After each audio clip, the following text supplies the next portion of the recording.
Guys আমরা যে Bogura colony এটা হলুদ ভবনতে দেখা যায় 14 তলা, এটি থেকে এখন কানক গাড়ি যাচ্ছি কেরেসবান্নার। রিক্সায় 4 জনের জায়গা না আটলেও কিন্তু কুচপেস করে উঠলাম। এইখানে রুমমেট কিন্তু একদম সর্বোচ্চ ভাবে 200 টাকা ভাড়া দিয়ে দিল রিক্সাওয়ালাকে খুশি করে। তারপর আমরা এখন সরাসরি চলে আসলাম এই যে একতা মেটালিকে। এইখানে একতা মেটালিক থেকে প্রথমে ঢুকে কিছু ক্রেজ দেখলাম। এইখানে একটা ক্রেজই পছন্দ হয়েছিল, কিন্তু সেটার হচ্ছে পর্যাপ্ত পরিমাণ দাম।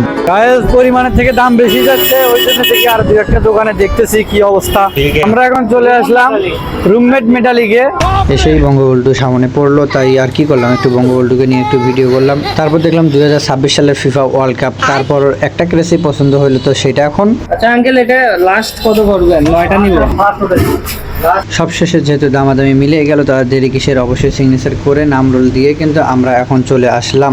গাইজ অবশেষে আমরা কিন্তু বায়না দিয়ে দিলাম রিমন মেটালিকে দিয়ে দিলাম, এইখানে একদম 7 মাথার পাশে। সকলকে অসংখ্য ধন্যবাদ ভিডিওটি শেষ পর্যন্ত দেখার জন্য। সবাই ভিডিওটিকে শেয়ার করে দিবেন।